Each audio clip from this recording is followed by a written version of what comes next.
And I start taking the books off the shelf right in the middle of the bookstore, and I start signing the books. You know, I thought I was being a nice guy. I thought it was kind of cool, no big deal. I'm signing away, and gradually I become aware of this little boy who's standing over to the side.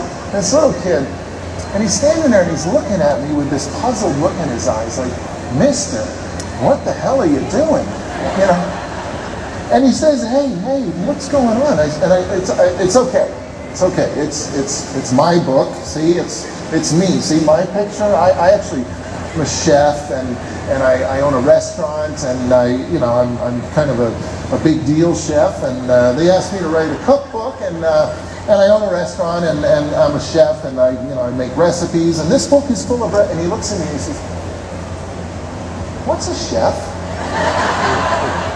Oh, well, a chef is very important. A chef cooks food. A chef teaches other people how to cook food. A chef tells other people how to cook food. And he says, oh, you're a cook like my mom.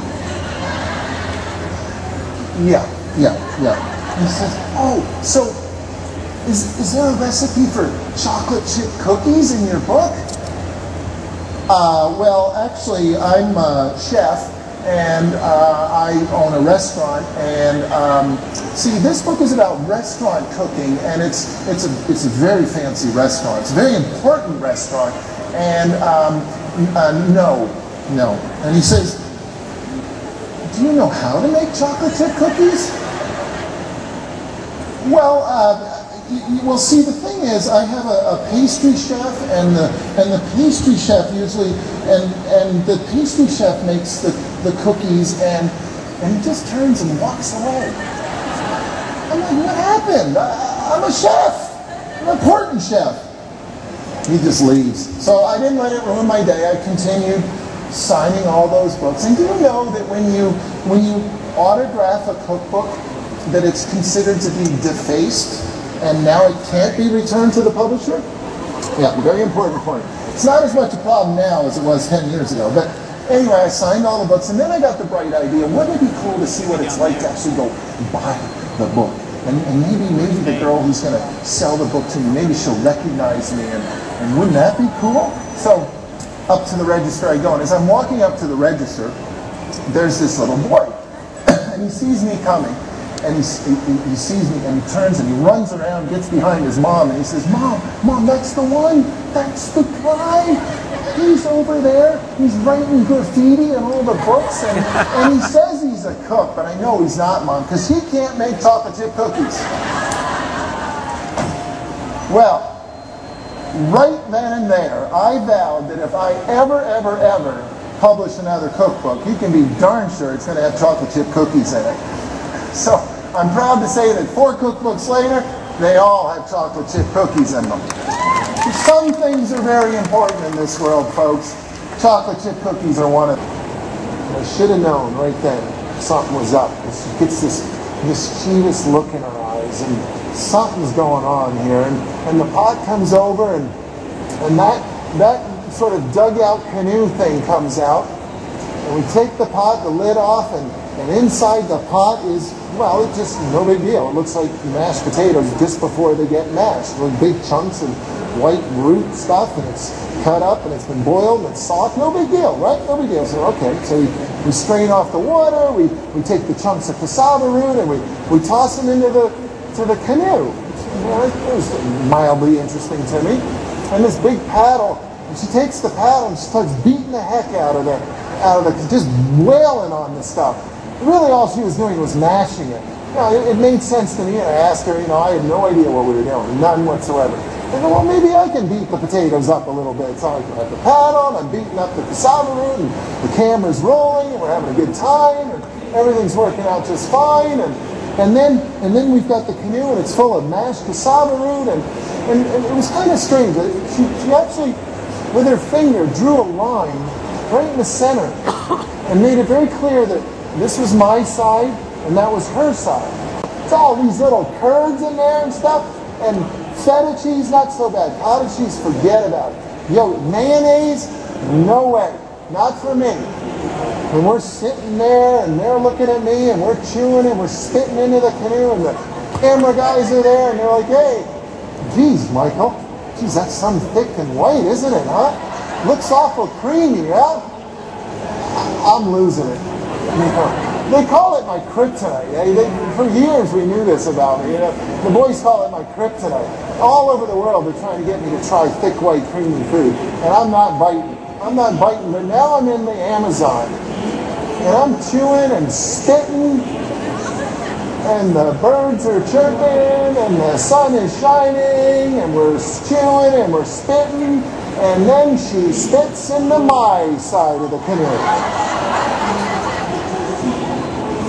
That was when I decided I think I need to go for a walk.